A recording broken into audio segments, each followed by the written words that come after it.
You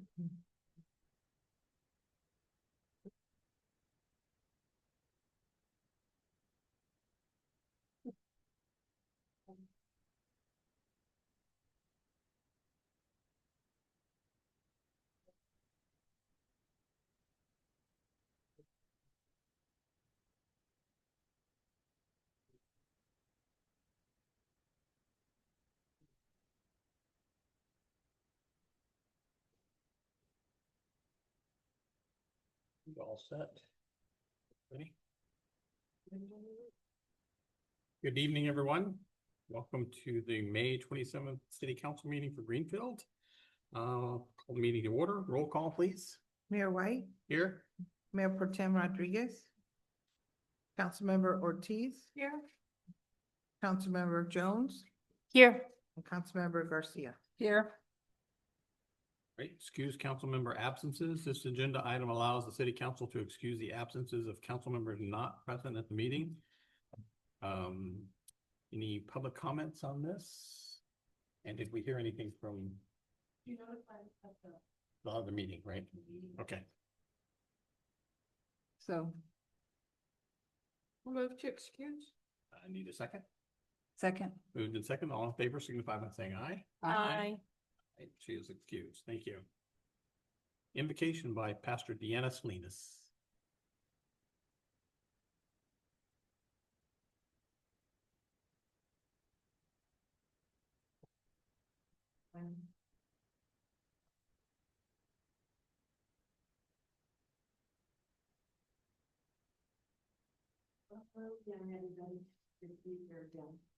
Let's pray.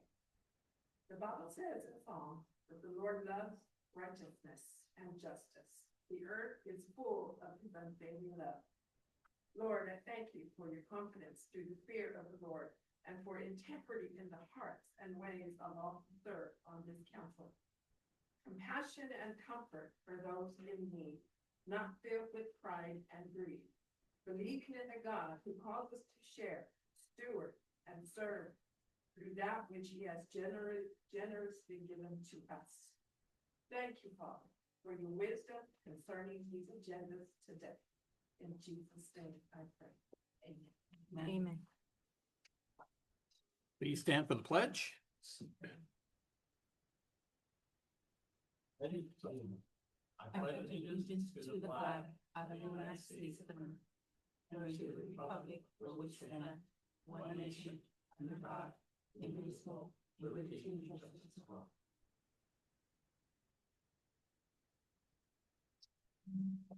Right, agenda review. No changes, Mr. Mayor. Right. You. Public comments from the audience regarding items not on the agenda. This portion of the agenda allows an individual the opportunity to address the council on any items not on the closed session, consent calendar, public hearings, and city council business. Under state regulations, no action can be taken on non-agenda items, including issues raised under this agenda item. Members of the public should be aware of this when they're addressing council regarding items not specifically referenced on this agenda. Do we have any public comments?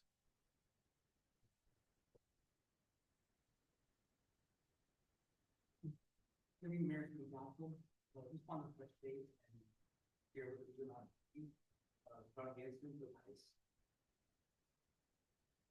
Being here.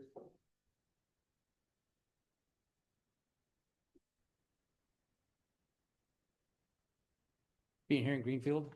Yeah, you got it. There we go. Obviously made the news, made quite a bit of a hoopla throughout the community, and it scared a lot of people. But we want to ensure our community and our city leaders is that ICE was very specific and very targeted with the person that they were after. It is a person that had a criminal history. It is somebody that we don't want in our community because of criminal history and some of the abuses that he's committed upon the community. We don't work with ICE. We do not enforce immigration regulation. That's not what we do. And more importantly, for our community, we want you to be able to come forward to us. We need that partnership. We need you to have the confidence that we will not betray the immigration status, whatever it is. But we are here, we are public servants, and we're here to serve the community at large. I just want to make that clear for the city council and our community. Thank you very much. Appreciate it. Do we have anyone else?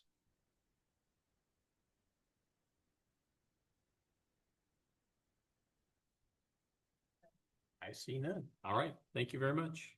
Comments from city council? Marcy? Nothing? Okay. Sure. Okay. I did.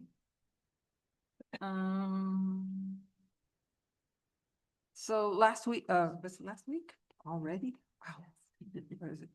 I went to the Salinas Valley Salinas Valley Solid Waste Authority and was able to represent the city of Greenfield. They want us to remind people that there's a tire recycling is still happening this month. And so Saturday I went and found 3 tires somewhere. And I said, can I have your tires? And just to see what that was like. And they received them very, very, and it's easy. You drive up, they tell you where, drop them off. I went to see the yard waste and the compost because they were saying that people can actually go there and bring your bucket and shovel and you can buy compost there. Sometimes there's giveaways in different cities. We'll have compost giveaways for free. But if you need any, or you know people who want, they have plenty there.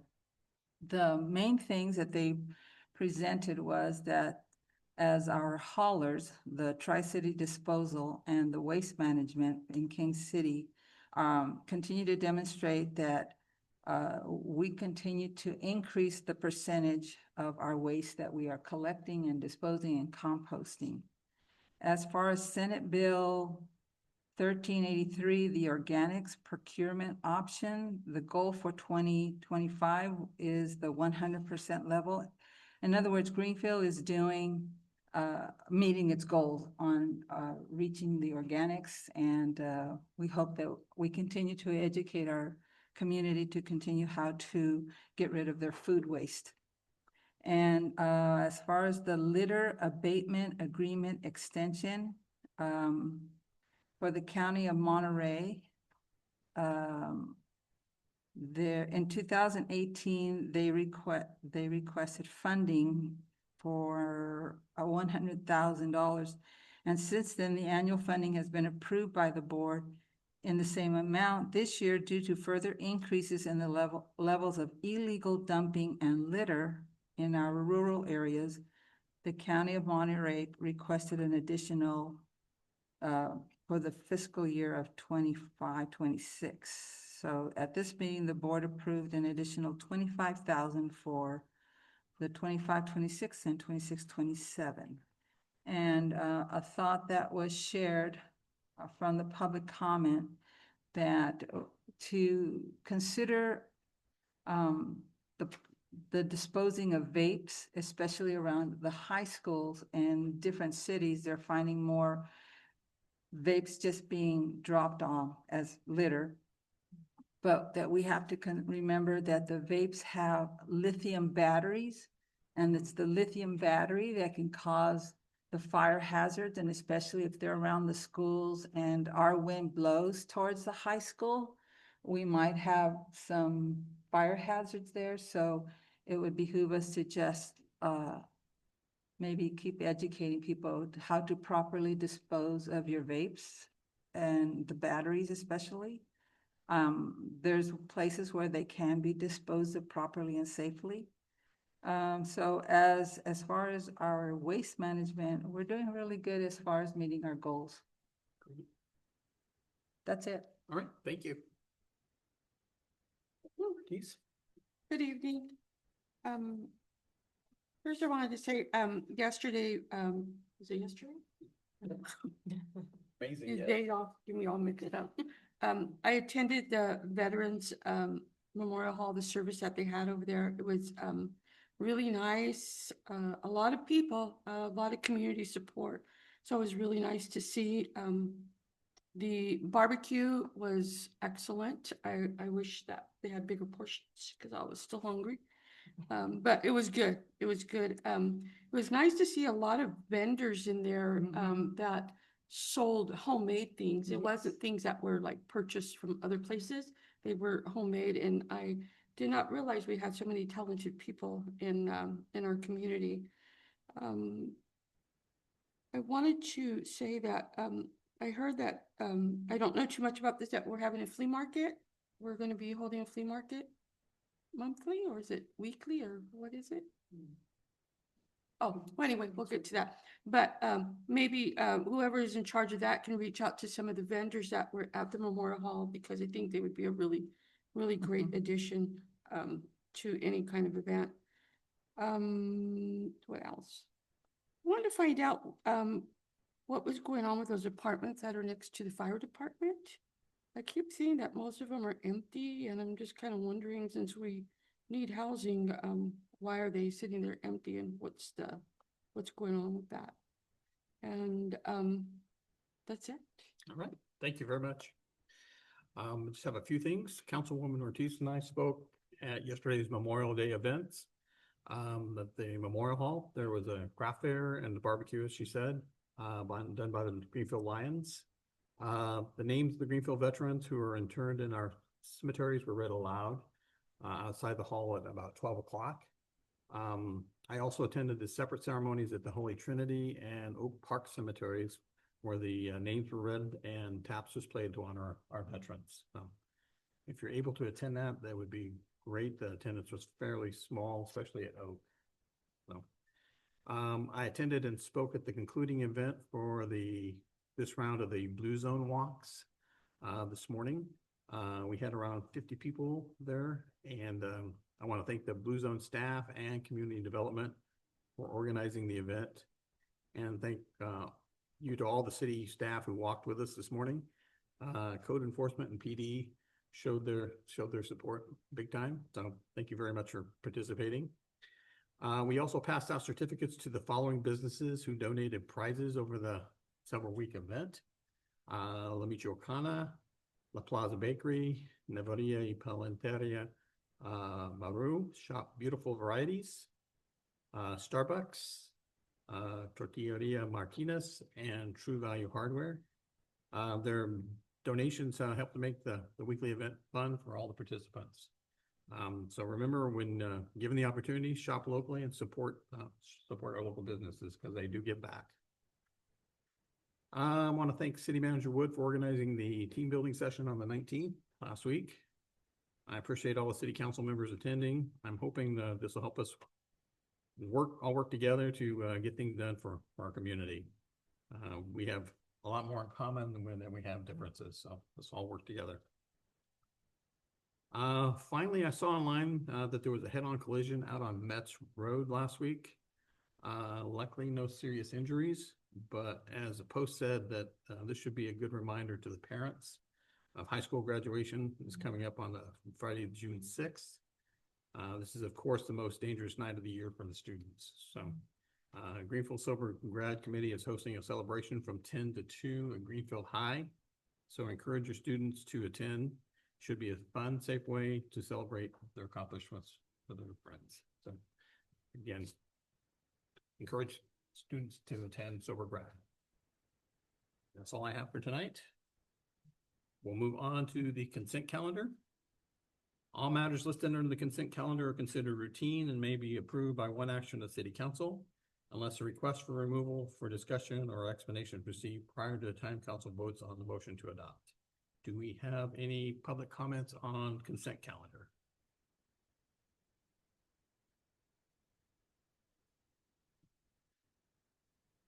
Seeing none, I'll bring it back to council. Do you have anything that you want to pull or any questions?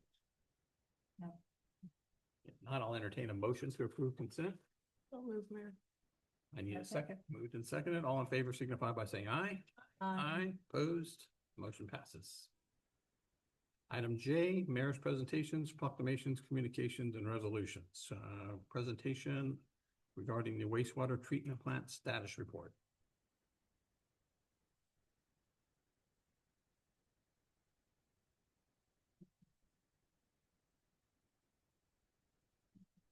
Thank you, Mr. Mayor. We had a request from the council last week, or last meeting, regarding a wastewater treatment plant status report. Okay.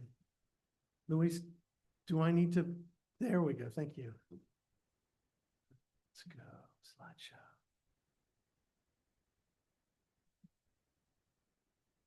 That's fair enough. All right. First, we've got a listing of facts. This is all basically facts, just where we are with the wastewater treatment plant. Little history, the Greenfield wastewater treatment plant has worked diligently with the state of California to upgrade our facility over the last 5 years. It continues to deteriorate over time as we grow. The city council adopted the wastewater treatment master plan in 2021 that included evaluating an innovative new scalable plant model using membrane bioreactor technology that will provide cleaner effluent and the potential of recycled water versus the more traditional solution of an oxidation ditch, all on a smaller footprint at a smaller cost. State of California initially recognized that this solution could be used as a template to be replicated in many communities around the state. State of California informed us that they could fund the project. Initially, it was between $50 and $60 million.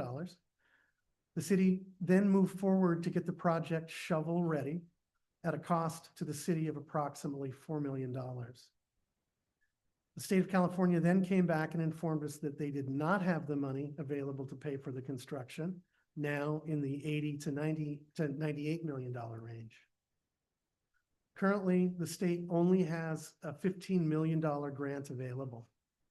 So city staff moved forward and applied for the $15 million grant, and we are waiting on that currently.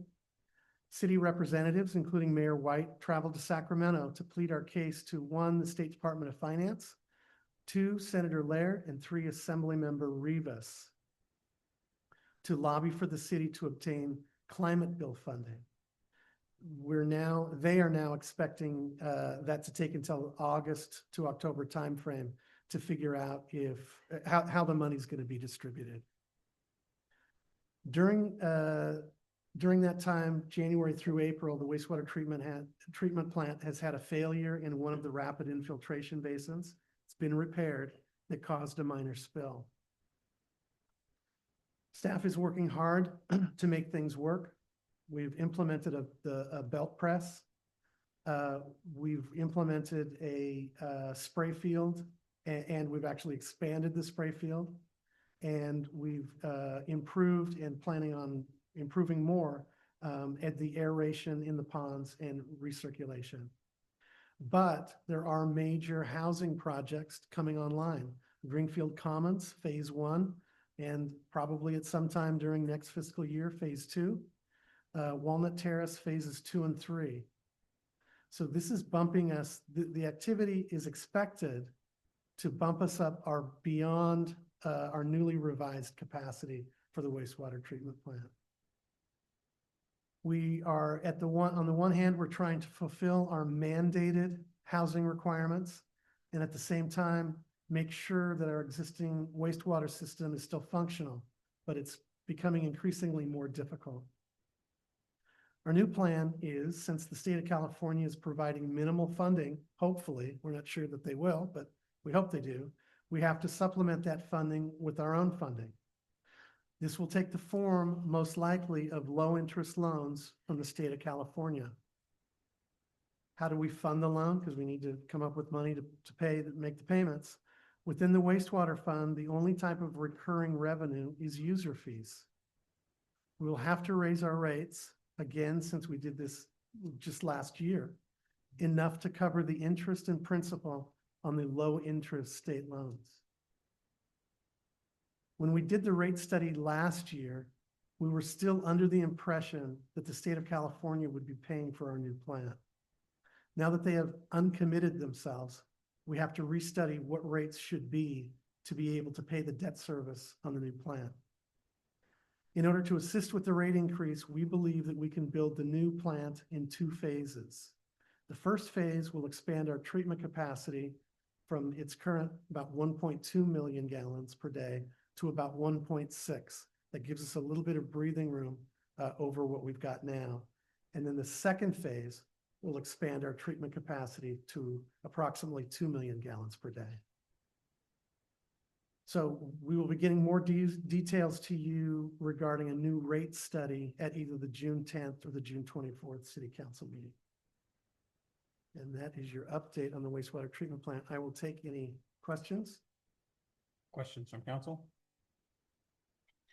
My question is, I know at one point we had like a 1.5 million gallon capacity. Yeah. And I know it was arbitrarily changed to 1.2. Is there any way to appeal that and get our capacity raised back up?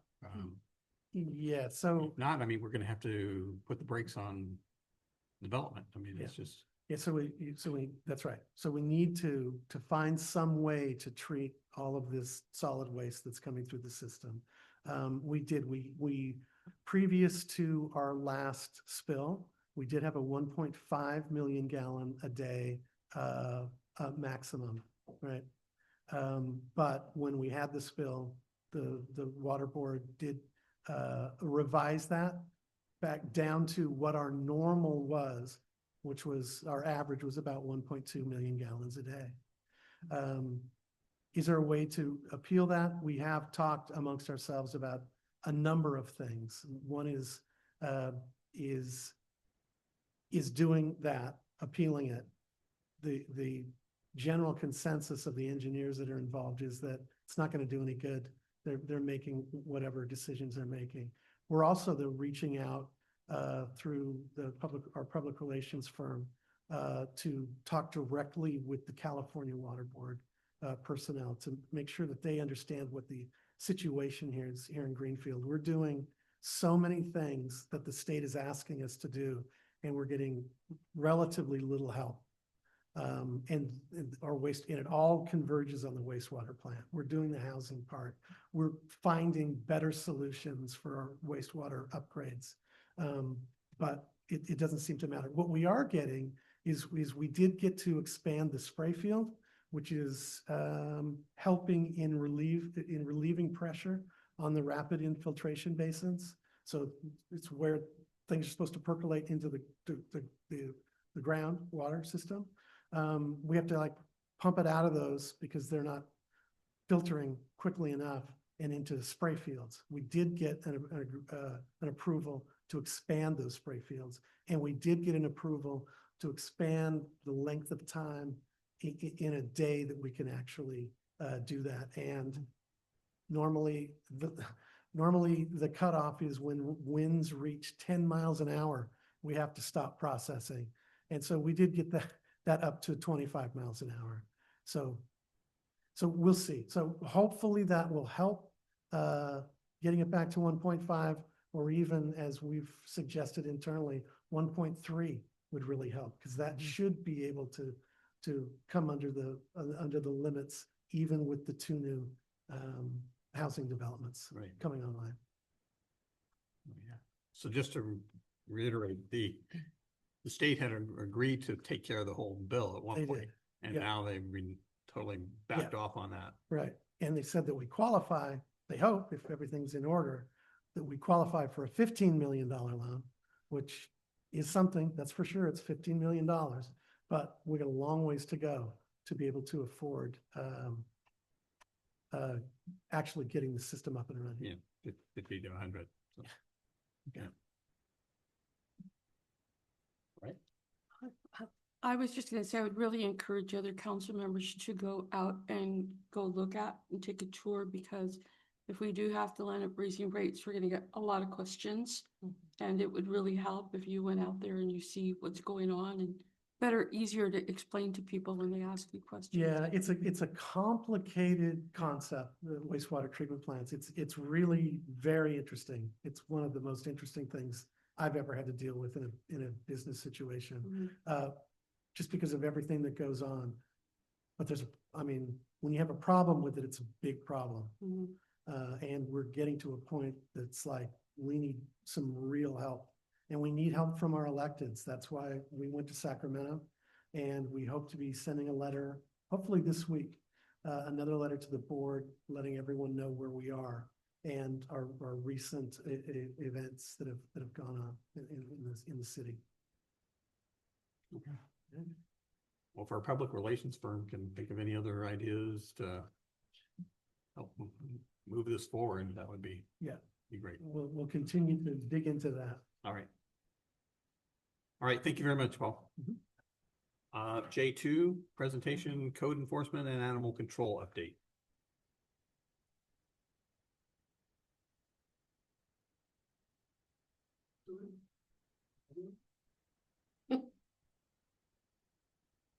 I've got that. I'm gonna.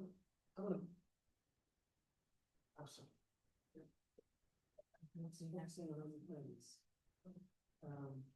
Can we pass on them? Yeah, we can bring that back next time if you want. I would like that. Okay. I apologize. It's None of my priorities.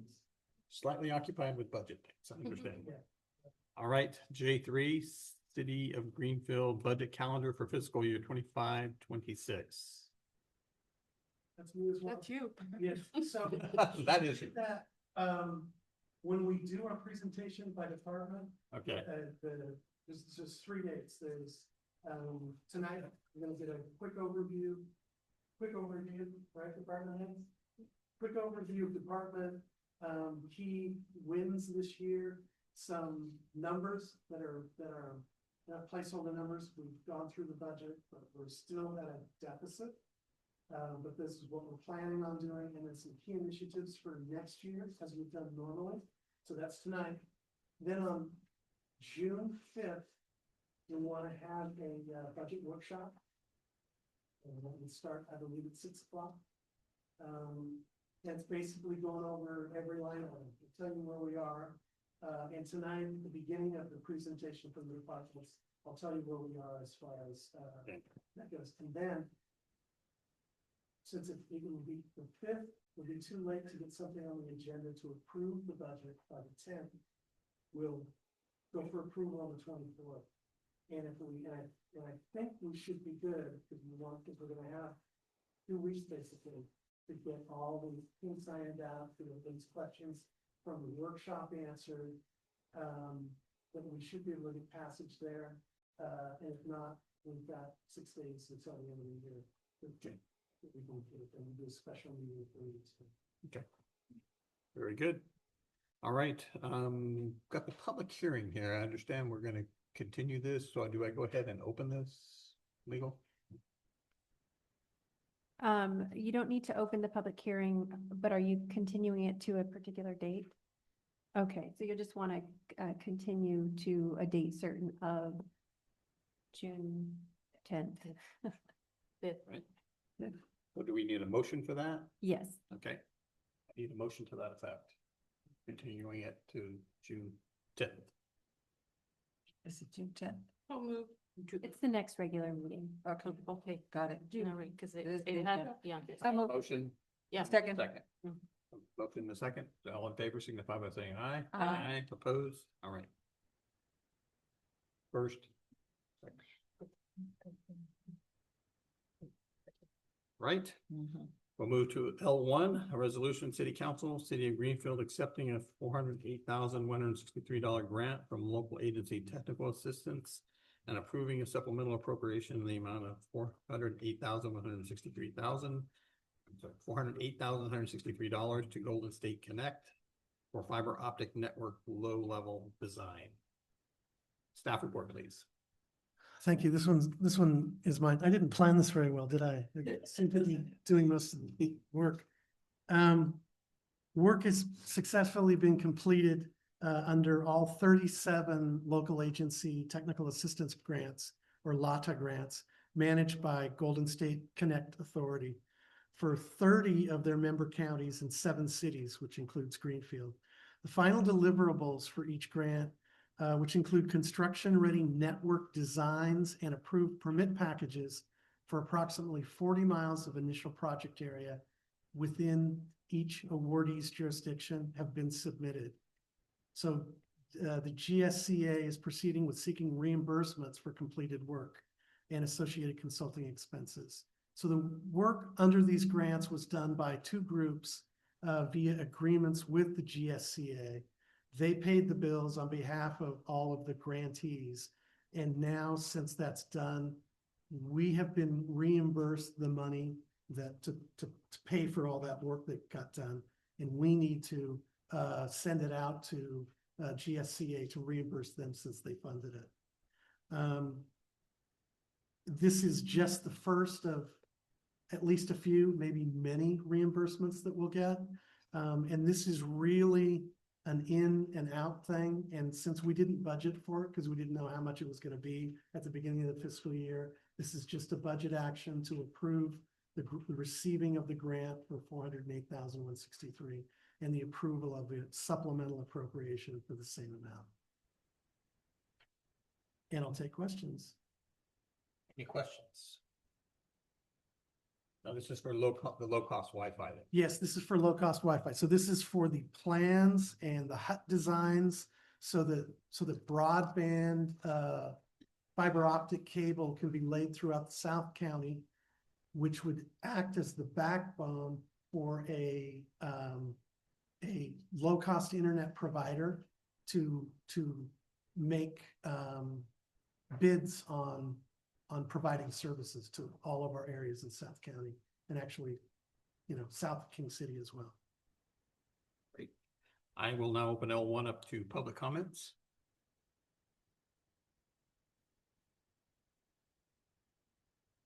Seeing none, I'll bring it back to council for comments, review, and action. So there are no questions. No I'll entertain questions. a motion to approve. Motion to approve. Second that. Been moved and seconded. All in favor signify by saying aye. Aye. Opposed? Motion passes. Thank you.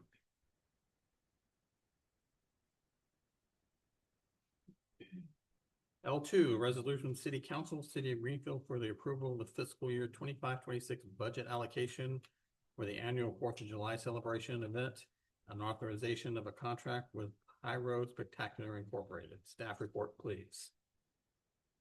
Good evening, Mayor, City Council members. Jesus Perez, Greenfield Recreation Manager here. So this staff report pretty much summed up is, we're trying to move from a 2-year contract agreement with Pyro Spectacular to a 1-year so that we don't limit ourselves every year to committing to the same company. Not that they're not doing a great job, they're doing an amazing job. It's always a great show. Anybody who's been able to participate and be a part of the 4th of July event festivities that we do will tell you that it's great, but we are envisioning a more community nonprofit involved event, not just for this event in the future, where we can just have it, we can sponsor this event year by year, but get definitely more people involved. And sometimes that also includes, do we want to keep doing fireworks? Do we want to move into, drones that provide these amazing light shows? There's a lot of options out there, and I guess this is just a way to keep it open every year. And that's pretty much what our recommendation is with the staff report is, that we approve the budget, which this year we're asking for $42,000 to keep producing the event with the fireworks show, the entertaining and the planning and coordinating costs that we incur. And we recommend that you approve the fiscal year 25-26 proposed budget for the annual 4th of July celebration to ensure timely planning and execution of a highly qualified, safe celebration for our residents, and authorize the 1-year contract between the City of Greenfield and Pyro Spectacular Inc. and the amount of $25,500 for the fiscal year 25-26. And I'll be happy to answer any questions council has. All right. I'm going to go ahead and open it up for public comments first. Okay, Jesus. perfect.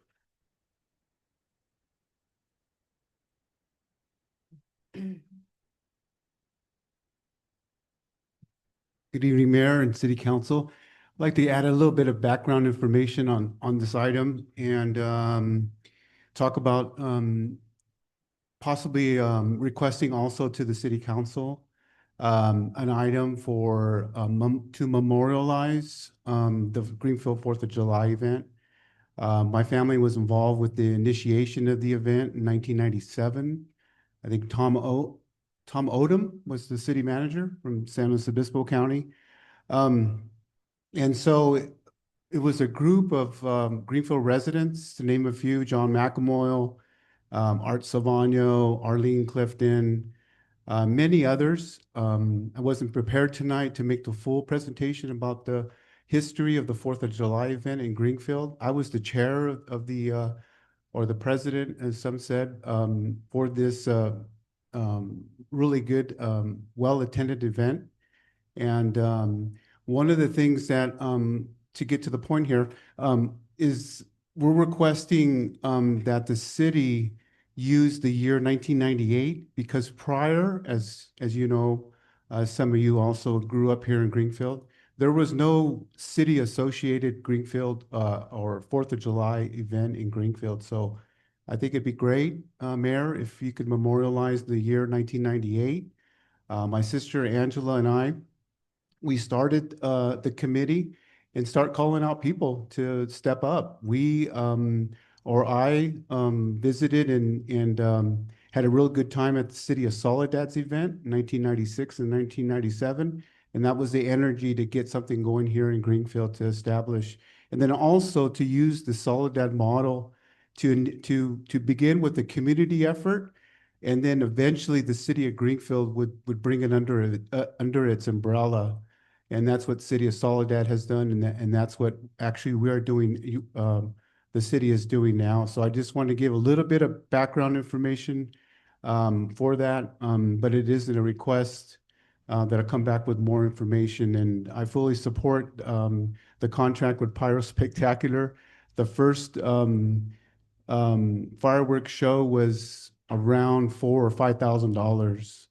I don't know what it is now today, but 27 years ago goes by really quick. But I just wanted to come up and get that information to the public and to you all. Hopefully that we'll be able to continue the tradition that was started in 1998. Prior to that, maybe Belen would remember, used to go out to Oak Park and used to have fireworks blown off there. The American Legion and a few other folks did that for us youngsters back then. But thank you very much, Mayor. Thank you very much, Sean. Any other public comments? Great, thank you. I'll bring it back to City Council for comments, review, and action. Any comments on this item? I love the idea of cities that hold events that not just, and especially annually, and it becomes one of those landmarks that you put on your calendar, or, you know, you want to stay home and visit that. And it's a pretty big show, and it encourages also inviting our neighbors to come in from, whether it's King City, Tula, Gonzales, Soledad, to come in. Some even stay out on the, they don't even come to Patriot Park, but that's so spectacular that you can see it from a distance, right?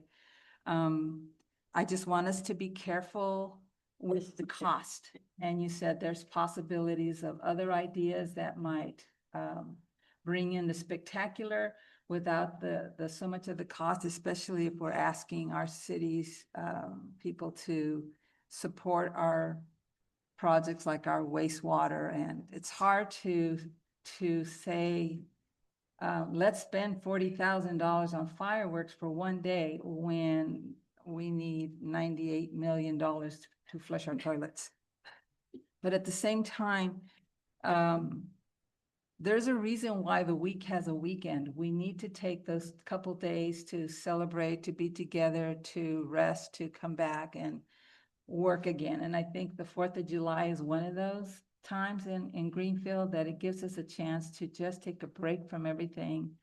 The celebration at Patriot Park is wonderful. We go out there early and park the motorhome so that we can watch it with the kids. I don't want to take away the family value of that. Okay.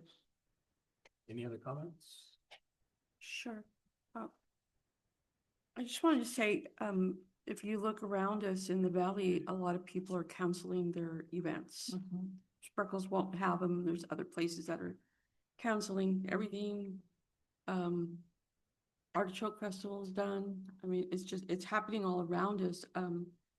We have the money to do it, then I would say do it for the 1 year. But I'd really hope that we plan really well, because we're probably going to get a lot of people here. And it becomes a little hectic out there, you know, but so I would just say plan accordingly. Yeah, absolutely. We've been working with our police department and public works department on how we can alleviate some of that traffic that Mhm. happens when the show is over. Right. And I think it'll work out. We're gonna start promoting the event soon, very, very soon. We're in the final planning, uh, finals of planning for the event. But yes, we're definitely gonna do what we can so that it's a safe show and that, it's not a hectic Yeah. once the show's over. Yeah, I would agree with council. I think 1 year contract is enough for now. See how things go over the next year. We'll go from there. And then just start seeking other ideas and bring them if possible. I did get to see a drone show. It was very spectacular. I didn't expect it to be that amazing, but again, Disneyland and Yeah. baseball down there does things differently than, and they don't have a budget like we do, but it was spectacular, and I think 40,000 would get us a really spectacular show too, because I also think of the fire hazards and stuff. But we've been pretty lucky as far as the winds not In being the evening. in the Yeah. evenings here, so thank you. All right, I need a motion on L2. I motion. Need a second? Second. Motion and seconded. All those in favor signify by saying aye. Aye. Opposed? All right, 1 year contract. Thank you. All right, L3, City of Greenfield fiscal year 25-26 departmental budget plan. Presentation, please. Thank you, Mr. Mayor, again. So what we've got for you is, what's happened the last, at least 2 years, related to kind of an introduction into where we are with the budget plan. I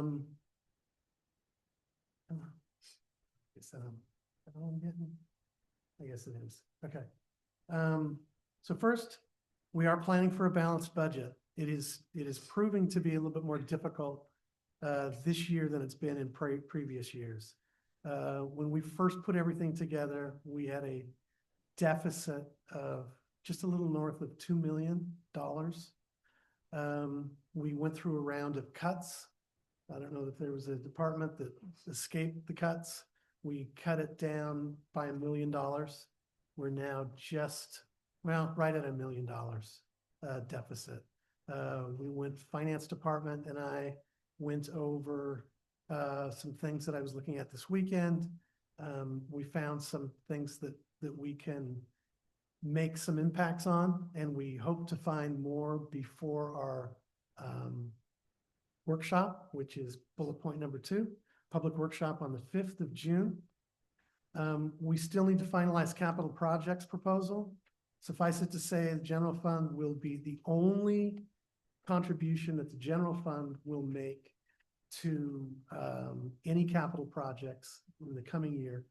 The plan is for our generators, which isn't significant. I think it's around $100,000, and it's going to get us, it's the generators, over $1 million worth of generators is mostly being funded by FEMA funds.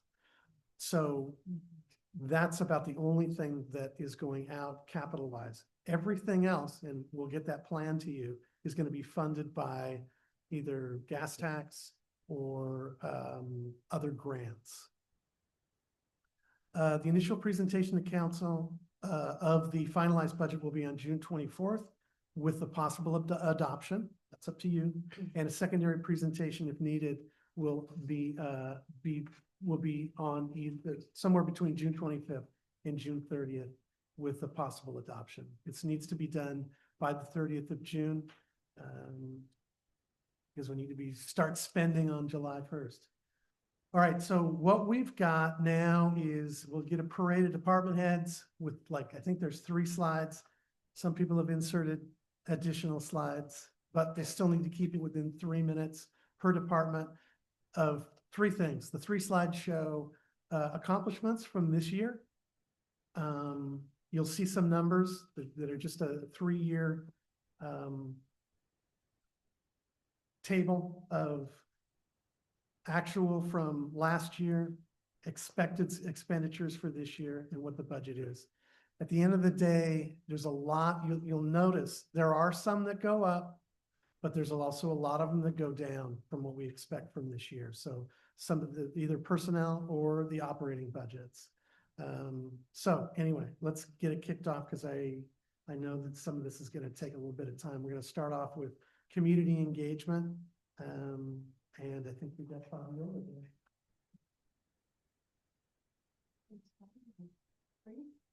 It's now 3.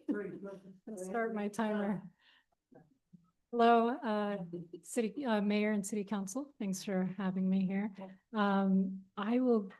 I started a timer, so I won't go over time. But I'm Fabiola with the City of Greenfield's Community Engagement Department, and we will go over a little bit of an explanation of this year's budget, of the upcoming budget.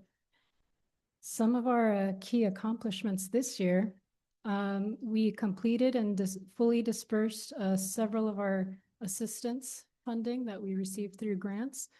Some of the numbers are here. We were able to help with 286 nights of emergency shelter for 33 individuals during times of extreme need, whether it's families who are living outdoors or such in inclement weather, times of inclement weather. Our housing stability program helped 11 families with rent deposit assistance. So it allowed them to go from unstable housing to now stable housing where they weren't either unhoused or in overcrowded conditions. So that was a huge accomplishment for us. And again, that was fully grant funded. Those were fully grant funded items that we were able to support our community with. We were able to distribute a lot of food supplies to our unhoused, unsheltered individuals. And we continue to work hard with partners to keep having options and opportunities to help them as much as we can, to help any families in need or individuals in need. We still continue, even though we don't have all of those assistance grants, we continue to help by providing resources through our partnership with United Way of Monterey County. The other key accomplishment is the monthly senior social calendars, our calendar of 15 days of activities, and that's just the community engagement department. Recreation has a lot more to offer for our senior community. We have a growing and active youth council. Oh man, time's almost up.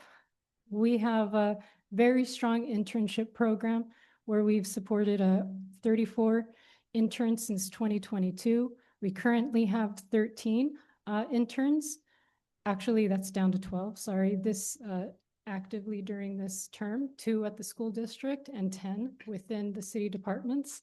They're learning a lot from their department supervisors, and we will be continuing our community workshops this year.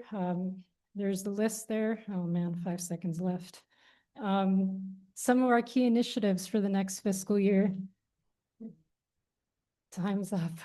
Key initiatives are, we're going to continue on our grant research and applications to keep being able to support our department activities, but also the community as much as we can.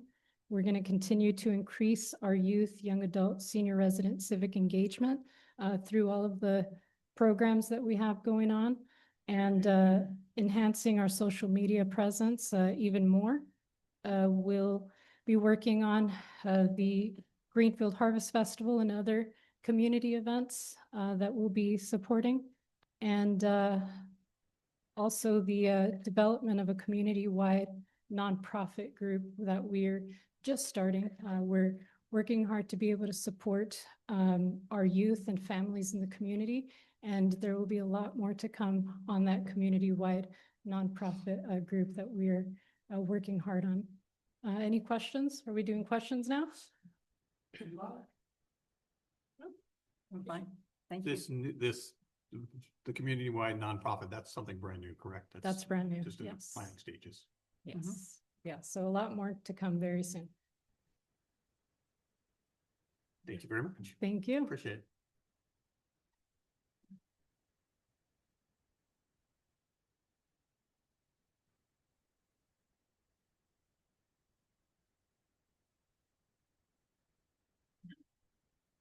Right. Good evening, Mayor City Council. Guillermo Mixer, Chief of Police, Director of Public Safety. Our police department, our public safety department, is one of the most expensive items on the city. However, we've done a pretty good job of knocking down crime. Homicides from previous years, they were up in the teens. We had none last year, 1 year before, 1 year before that, both solved, 0 the year before that. So we've been very active in doing our part to bring public safety into check. As we can see from the numbers, we're going to be tightening our belt. We're going to be losing a little bit of money. That's okay. We'll make it work. We've been very proactive, as I'll get into here with our accomplishments. Precision policing. That's the main thing. Target the specific people that commit the crime. We don't do, stop and frisk and all that nonsense that they did in certain parts of the country. No, we're very specific of who we target, who we stop. And as you can see by some of our social media posts, our officers are pretty successful in getting some weapons off the street or taking some criminals into custody. And all this, again, evidence-based policing. Partnering with our federal agencies and local agencies, huge, especially when we get with our federal partners. There's a big benefit to us, to the city. We have 3 vehicles that are currently being funded by outside agencies. We have some overtime that's reimbursed on 4 officers by the federal agencies. So these partnerships are key. Another accomplishment is our technology. We're trying to advance it. We're trying to stay at the forefront. It's moving fast. And a few things we were a little slow on, but like our drone, we're one of the last agencies to get a drone, but we got the best one. We have the latest and greatest, and it's so you'll be seeing more about that. But as you can see, like flock cameras that we set up at some of the parks, it's great technology. It's viewable on a mobile device that sends alerts to the officers immediately. All the cities that have the flock cameras, we all communicate together. We can share alerts. We can get immediate alerts. So it's fabulous for crime solving and crime mapping. All right, our key initiatives. So how do we continue to do the great work and stay positive and stay motivated? Some of you may know Simon Sinek, author of Start With Why, Leaders Eat Last, and several other books. We attended a summit, Visionary Leaders Summit, just last month at UCLA. And he teamed up with a few police chiefs from around the country. And we were lucky enough to be at this first summit. And it's really about building culture. We're building it intentionally. We want our people, our employees, our coworkers to be here. We want them to be satisfied. We want psychological safety. We want them to be happy within their work environment. That translates to better community service, right? It goes to that. And leadership and training. Along with our federal partnerships, we have access to some of the premier law enforcement training in the United States. Here's Sergeant Avery graduating, the first graduate from Greenfield for the FBI National Academy. We have 1 more sergeant signed up as well. So we kind of have this pipeline into some of the best training in the United States. And that is something where we want to differentiate ourselves from some of the other agencies. We really do want to be the model police department for Monterey County and really within California. Small agency, small town, care about our community, be highly trained, be effective, and committed to excellence, like our motto. Any questions for the police department? No, but I saw the drone. Yes, it's amazing. How is the flock camera integrating with our other system working out? It's good. The flock camera is actually kind of heads and tails above the current system that we have. So we're shifting some of the funds from that to the flock to integrate and to increase that system. We can bring in the old system into the flock video management system and view them, which is great. But yes, we're slowly going to phase out the old technology and keep pulling up the new technology. So Flock, how does it communicate? Is it just us watching videos or? It's actually through cellular. Okay. So live feed, they talk to each other. They talk to our video management system, so we can log on a computer and see live, see what's happening, different parks, or we can go back and see certain things. It also has the license plate recognition. And that's where we get the alerts, stolen vehicle or a vehicle wanted from King City or Monterey or something coming down from some of the outside agencies. We get the alerts for that. And So they do all talk. Everything talks. Who, is it just Greenfield looks at them or No, we have them, Soledad has Flock, Monterey County Sheriff's has Flock, Monterey PG, Marina, Salinas, and then many other cities outside of Monterey County. Okay, wow, So it all ties in together. thank you. Anything else? It's a flock of cameras. Thank you, Chief. Our fire department. Wow, a lot of great work that our fire department does. As we can see, we're gonna get a small decrease in budget on the personnel side. Operations gonna go up a little bit. Again, we're gonna make it work. We expect a lot from our, first responders and, they're here to serve, so they're gonna do the right thing. Key accomplishments, protect life and property. Fire prevention, we did receive, Chief Langborg submitted for a fire prevention grant. We modified it a little bit to include Release Canyon to the north, and obviously it covers down on Metz Road on the south. So we're working with that. It's sizable. I think it was $180,000. So fire prevention, that's key. We saw what happened down in Southern California. We have high winds here every day. So there's a few locations that we're really concerned with, trailer parks, places with a high volume of people, or apartment buildings. So there's a fire prevention is definitely the key for us to keep the city safe.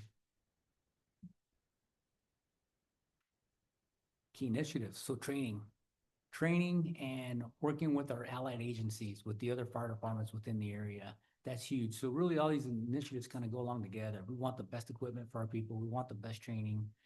We want advanced life-saving skills here in Greenfield. And that's what we're going to do. So we're reaching out. Our firefighters already attended some other training with some of the Monterey Regional, with Salinas Fire Department, Monterey Fire Department. So we're kind of expanding that and getting them involved more with other agencies whereas before they hadn't been. And any questions for fire department? Any? Thank you very much. Have a good evening. Appreciate it. Thank you.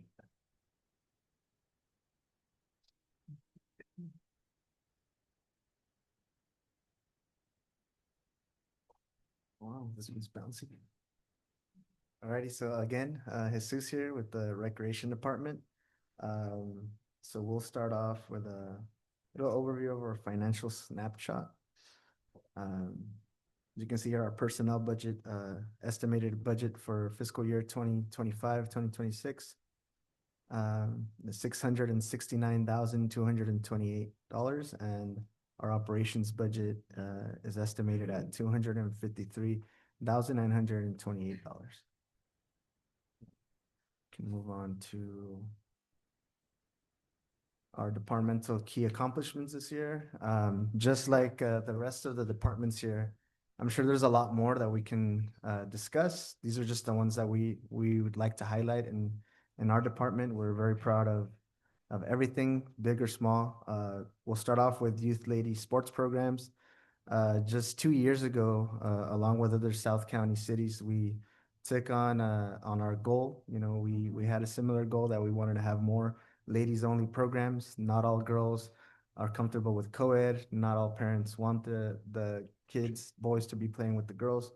And this has seen a lot of success. So we've seen growth in these past 2 years, and we want to keep seeing more growth. So that was an accomplishment that, we started the programs and we keep seeing growth. Community events, 4th of July, Easter, Christmas in the Park continue to be very successful community events, free community events that we provide for our community, of course, with the help of other departments. And we're just happy and blessed that we can be taking the lead on that through our recreation department.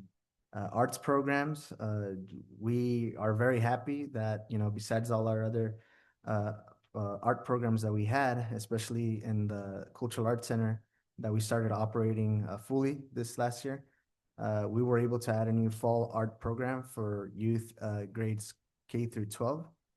The other thing that, we were very proud of was tennis court management. So our tennis court, we had a lot of issues with vandalism there. The court used to be just open all day, and people were using the courts for non-tennis related activities. So now that we have a new system in place that, you know, I worked on, of course, with the help of our Parks and Recreation Committee, we were able to create a new system where people register for free. They get free access, but the gate remains locked so that we can ensure that only people who are really going to play tennis are using the tennis courts. So it's been very successful. Adult program expansion is another key accomplishment, and the addition of a step and weights program for its youth are also welcome, but mainly adults has been very, very successful. So we implemented that this year, and it's been great. And some of our key initiatives for this next fiscal year is to seek continued growth and success of just overall youth sports programs that we have for boys and girls. Further expansion of youth art classes. We're working on not just having the fall art class, but having more in the summer and in the spring. Further expansion of the ladies sports programs. We've been wanting to do volleyball, so that's going to be one of the things we're going to focus on this year because we know it's very popular. Development of a youth activity center. Other cities have an open big room where kids can go and play board games, play video games, which we have a program that's similar to that, not necessarily a full-on activity center, but, you know, we've seen it be a very successful program that other cities have, and we want to do the same because we have the space for it, and we have the staff to do it. And lastly, our donated futsal court that we received from Chevron on the earthquakes is right there at Patriot Park. We currently don't have any programming for that now, but our goal is to start having futsal programs there at Patriot Park. So that would conclude my portion of the presentation, and I'd happily answer any questions you might have. Questions from council?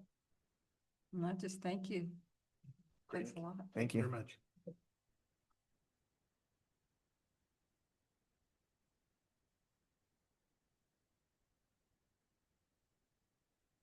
Good evening, Council of Paul Mugen, Economic and Community Development Department.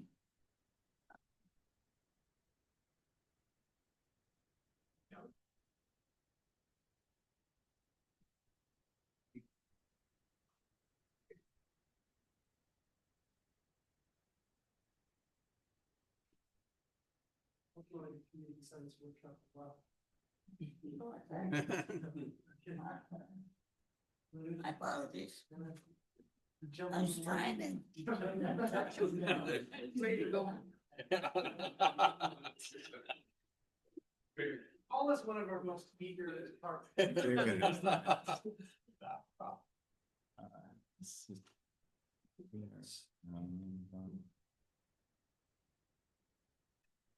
Do I click on this slide or you just? Okay. Good evening, Mayor and City Council. Jose from the Greenfield Community Science Workshop. That is our budget for next year.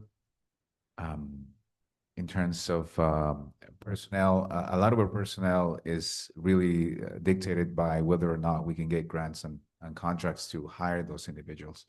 So while we're budgeting for that and we're hoping that we can hire them to do more science, if we don't find the money or the contracts don't come in, then those people will not be hired aside from the core staff that we have. Accomplishments that we had last year. We met our funding goals. Over half of the funding for the science workshop comes from grants and contracts. We offer daily access to science. We are open 5 days a week, 250 days a year for youth and family to come in and do science for free. Today, when I was walking out of our space, a couple of students actually were working on a science project. They were building a cell model. And it's a place where you can build a model from beginning to end without having to take a trip to Office Depot or to some other store. So it's pretty convenient, pretty efficient for students when they have to do things like that. We offer outdoor trips. We organized 19 trips this past year, benefiting 700 youth and families. You all get those pictures. The last trip that we took was a youth trip to Yosemite. The next trip, it's gonna be to Big Sur, camping trip for families. And the following trip for teens is gonna be a rafting trip in July to the South Fork of the American River. We also offer free bike repair twice a week. That means that in a year, we offer 100 free bike repair sessions to Greenfield residents. They can go and they can get their bike fixed for free, 100 days a year. And finally, school partnerships. We collaborate with Greenfield districts and districts in South Monterey County. Through this partnership, we reach tens of thousands of kids every year.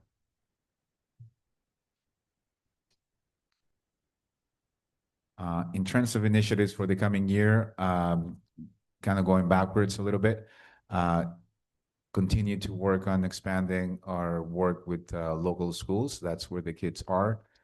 Continue to facilitate outdoor trips through the state parks grant. Continue to enrich our space through the construction of science exhibits. Using the training that we got from a professional development this past year with the Exploratorium in San Francisco and the Little Shop of Physics at Colorado State University.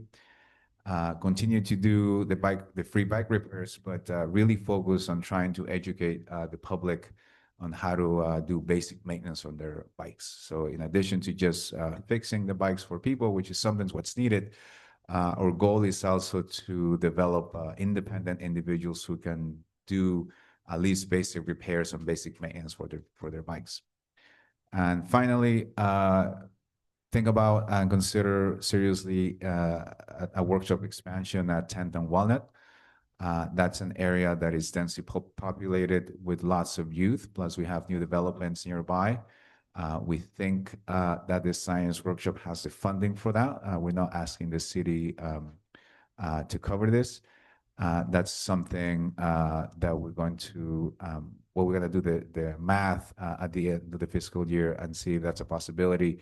But I do see a lot of need in this part of town for kids for a place like ours. They're not going to walk a mile to our location at 45 El Camino.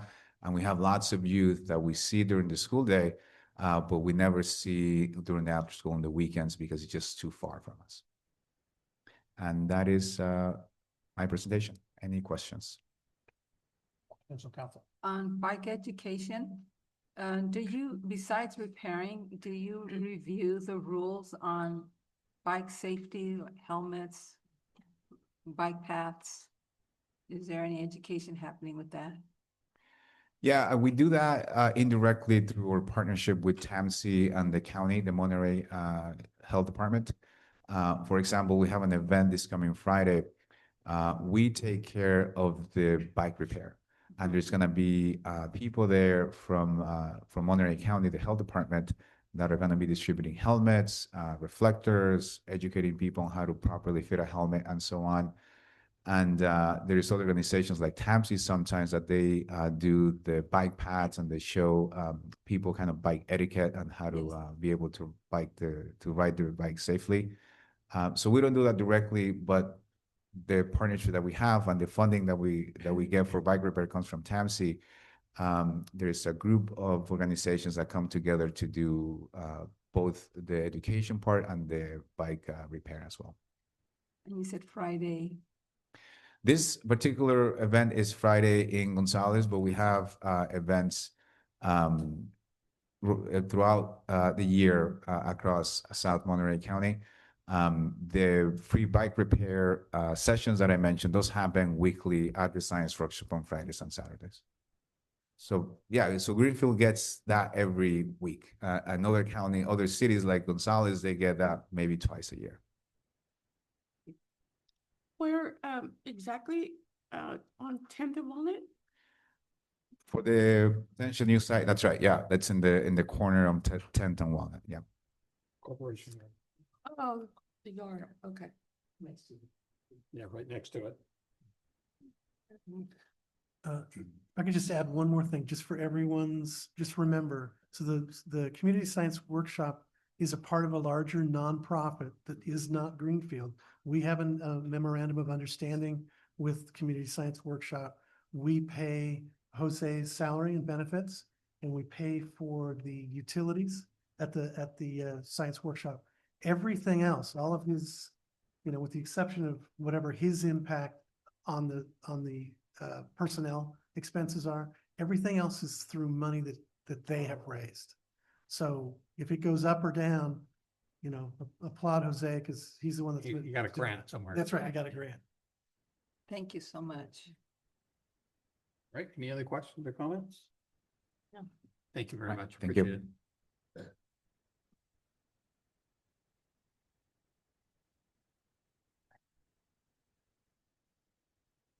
Evening, council. We'll try that again. All Mugen, economic and community development. Here we are. First review the resources. You'll notice there isn't a wide difference.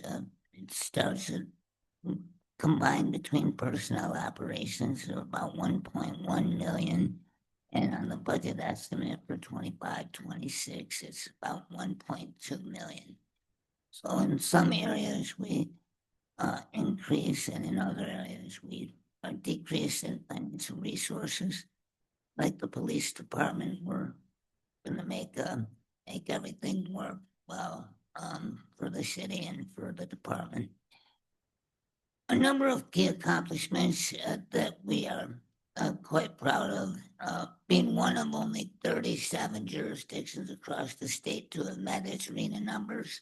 That seems to be old news, and it is, but I'm pleased to report that we are at 100% of meeting our RENA numbers in low income already. In our first annual performance report, we've submitted already to HCD. So we're on track to continue a strong housing construction record, except with an emphasis in cycle 6 and market rate housing. This accompanies the issuance of 378 building permits, which are ministerial permits, meaning when an applicant meets the precise criteria codified in the California Building Code, applicants are entitled to their building permit. And we've issued 378 this year. 616 business licenses have been approved. This is a 32% increase from 5 years ago. So that trend continues to increase at a steady but continuous level. Collected $300,000 in impact fees, which is an interesting number because in the major projects reports, we have a vital metrics chart, and in all of the surrounding years, we capture 5 years. That number is in the millions of dollars, not in the thousands. All this indicates is that there's we have many different types of developments that range from subdivisions to small ADUs on the commercial level, truck stops to gas stations, to everything in between. So different projects trigger different benefits and impact fees for the city. The city is also pleased to report, or the department rather is pleased to report that our cannabis revenues have stabilized at about $2.3 million on an annual basis. And this is in an environment that's very challenging throughout the state. You've probably read about it. Key initiatives for this year in 25 and 26 that we are going to be able to focus on include downtown revitalization. We know there is a lot of planning work that requires the department's attention. I'll focus on downtown revitalization. This would include revisiting, of course, downtown design guidelines for new development, and also the streetscape plan that significant resources were invested in past years on those planning documents. The housing element is expected to receive HCD's approval in July, August at the latest. So we're pleased by that. And of course, the general plan update really has started. With council support, we brought on necessary staff to begin the work to effectuate a solid housing element for the next 20 years. We expect a robust outreach effort to capture the sentiment of the community in terms of what we really envision the city to be in 20 years from now. That'll include various advisory committees. We've already had interviews with candidates to sit on a general plan steering committee, and so we're excited about that. And certainly we'll be soliciting council member input on a basis towards the development of general policies. In economic development, is focused on revenues in the city, stability regarding the businesses that are already here, and recruitment of new business.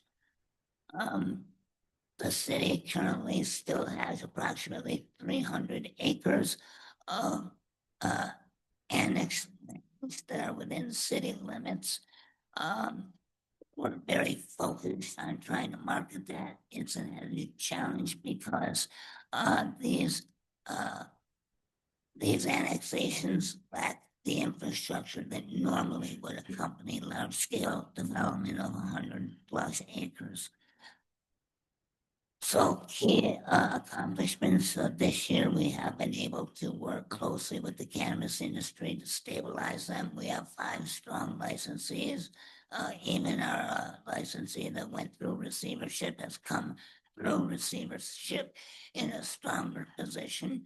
And so we should continue to host the cannabis industry, and they continue to provide revenues for the city. The Avila Farm Worker Housing Project consists of 7 buildings and 112 units in the Walnut Avenue specific plan area. The final building obtained its certificate of occupancy this year. This is important because the valuation on that land now is $13.6 million.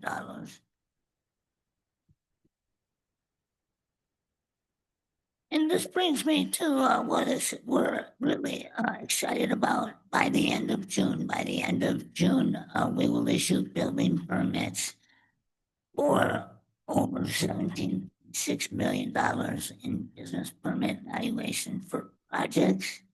And in the civic plan in Santa Lucia Square, the public truck stop across the street from the Shell station. And among these developments would be the Marriott Place. The second pass back on their building permit was supposed to come in yesterday, so like being a holiday. We're looking forward to that resubmittal this week.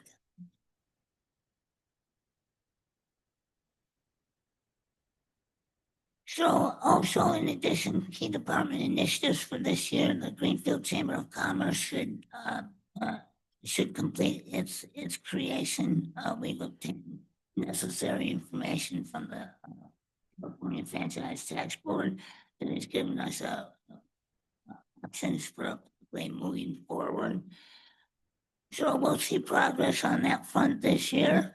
And this will complement a number of workshops tied to our economic development and development of our general plan policies for the upcoming general plan cycle. The Marriott Hotel will be coordinating with our department to liaison with other stakeholders throughout the county. It would be the newest hotel in South County between Salinas and San Luis Obispo.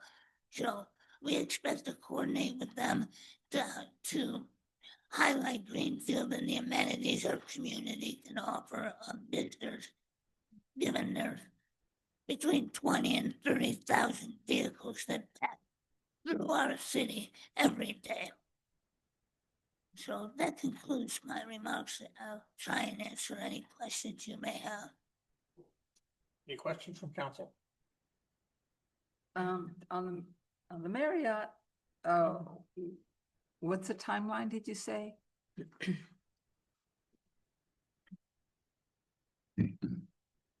Sorry, the building permit. Under review for approximately 6 months. It is. It's on its second pass back. So, they've submitted. We have provided comments back to them, 22 pages of comments.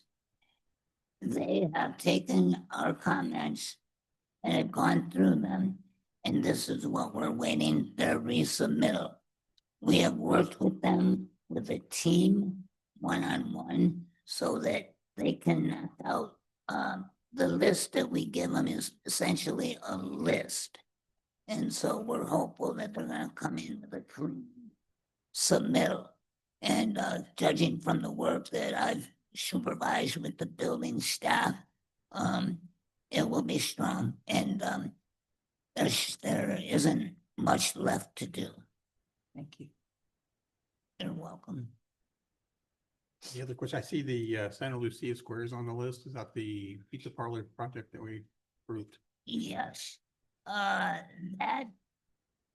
I am anxious to pick that up. That will be issued this week. I had one issue clarified with the city manager today, and the ownership has been is ready to pick it up tomorrow, or they said that they would be picking up this week. Okay. So by the end of the week, that permit will be out of here. Great. It's good news. Yeah. Any other questions? Thank you very much, Paul. Appreciate it.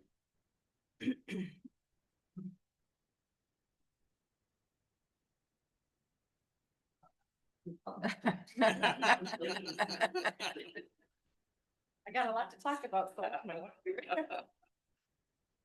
8 minutes. 8 minutes. I Yeah, have just 8 got a minutes to lot go of- through 6. A lot of divisions to do. Okay. Ready? Hi, Jamie Tugel. I'm the Public Works Director here. We're gonna talk about streets. First, our streets division. You can see in our departmental financial snapshot, we actually have reductions from this fiscal year, just a little bit in the personnel and operations budget. But we're pretty much staying steady, which is a good thing. Departmental key accomplishments this year for the streets department. We completed sidewalk grinding to provide safe and accessible travel paths for pedestrians. We restriped crosswalks and travel lane lines throughout the city. We also have the construction of the Walnut Avenue pedestrian plan. That's the sidewalk on the north side of Walnut Avenue between 3rd Street and Santa Lucia Square. We also are going to complete out the construction of the year 3 pavement maintenance project. And we're working on procurement offer. We've actually offered the school district placed an offer.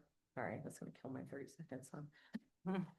For the school district for the Walnut Avenue widening and sidewalk infill project.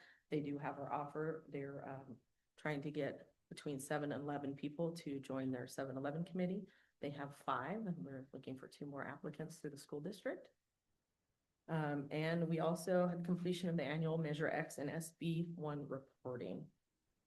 Departmental initiatives for the street department is to provide more sidewalk grinding and to provide safe and accessible travel paths for pedestrians.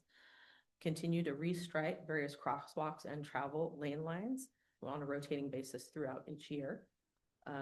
We're looking to purchase another set of commemorative flags for El Camino Real. Purchase a new paint machine that would be for the street striping, and also staff training and retention. Public Works Parks Department. As you can see, we're down slightly in our personnel budget estimate from this current year, and we're up just a little bit on our operations, but significantly down in operations from 23-24. So we were able to make things work out. Key departmental accomplishments for the Parks Department is we've been repairing and rerouting irrigation lines and sprinkler heads for more efficiency, cut down on water, cut down on electricity, and that's throughout Parks in the city. We're actually repairing Patriot Park irrigation wiring for efficiency. That is a very large feat in itself. That is a large park. And that's actually in process right now. We completed before the end of the fiscal year. And then continued maintenance of the parks for ensured safety and beautification.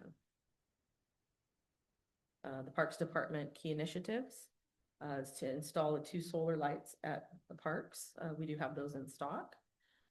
Replace various basketball hoop backboards. Purchase a sand trailer and sod aerator for the baseball and soccer fields. These 2 items alone will save countless hours of staff time and prevent potential injuries.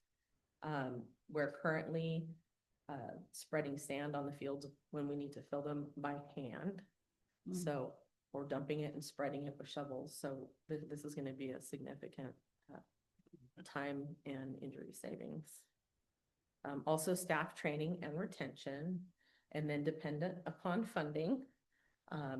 We would like to purchase and install solar lights for 5 additional parks and upgrade the park fencing at 4 parks. And so that's not currently approved right now, but that's dependent on funding.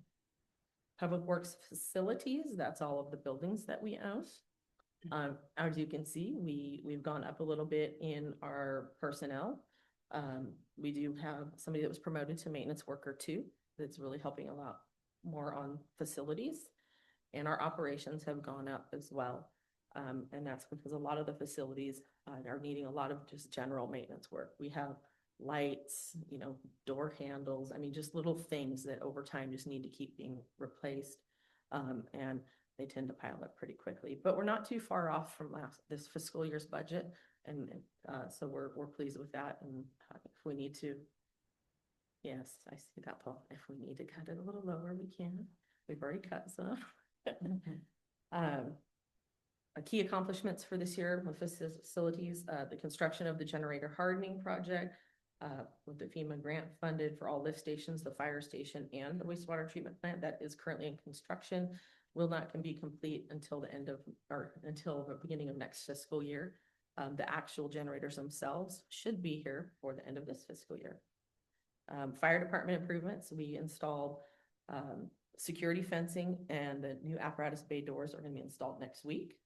And we actually installed HVAC in the police department evidence container out in the back. We're painting the exterior of the daycare facility. That's going to be happening in the next week or so.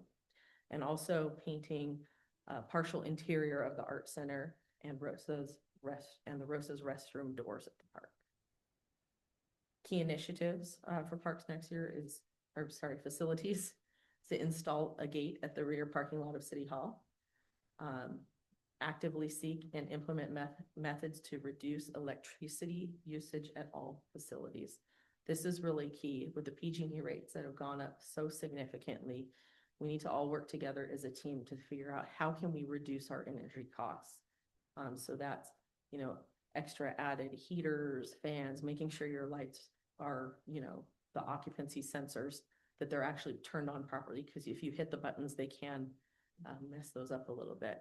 And so we're looking at auditing and going through and fixing everything, and also educating staff on that. And then dependent upon funding, the daycare center over at Patriot Park needs a re-roof. The Tom Rogers Visitor Center, the next phase of maintenance to button up the facility and put everything together on the inside. It wouldn't be habitable at that time, but at least it would be safed off, and we wouldn't have any rodent issues that could possibly occur. And then purchase and install a modular office at the corporate yard. The facilities there are very lacking, and we don't have the appropriate locker room space. We don't have separate spaces for female locker room. We actually had to use an office because we do have a female maintenance worker. There's just not enough space. We have 3 people that share an office space. It's not really large, but it's pretty small, and the heating and dust, and it's just such an old environment. And, we're hoping that one day we'll be able to correct that and make it a nicer work environment for staff. Public Works fleet.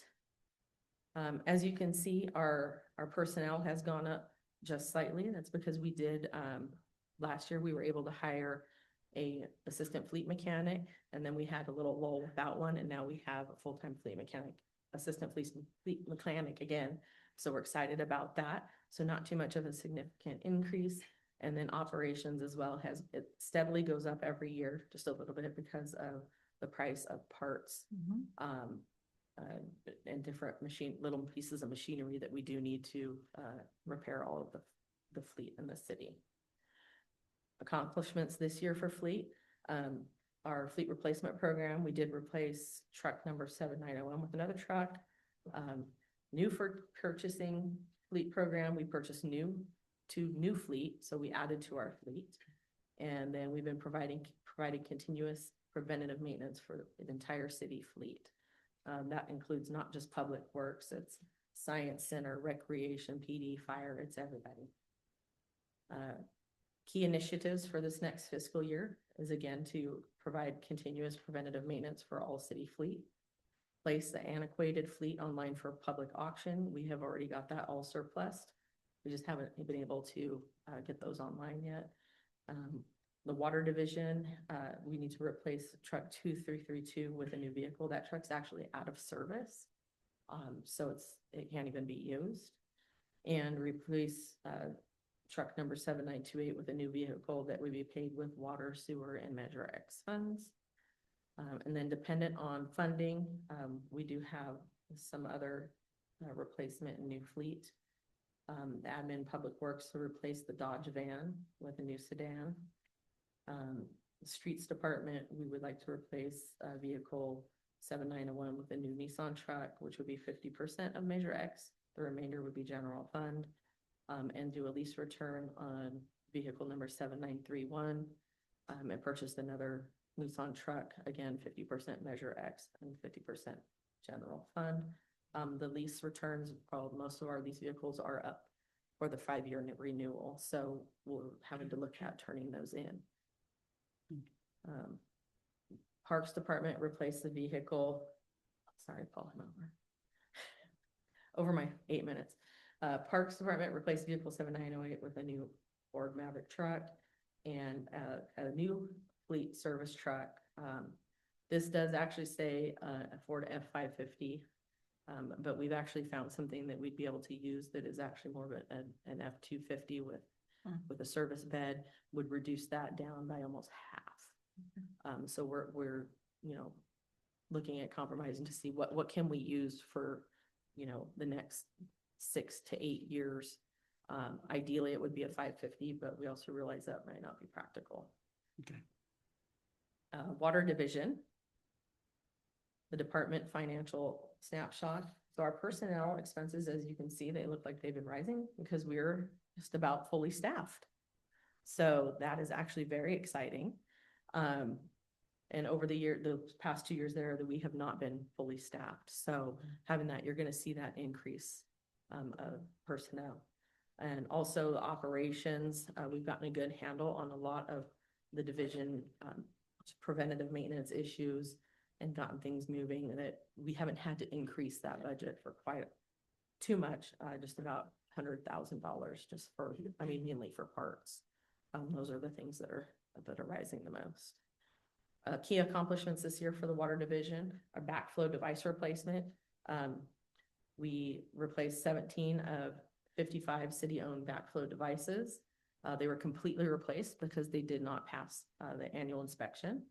We completed 46 plus water leak repairs throughout the city. We're actually in process of procurement of property for a new water well supply on 14th and Cherry.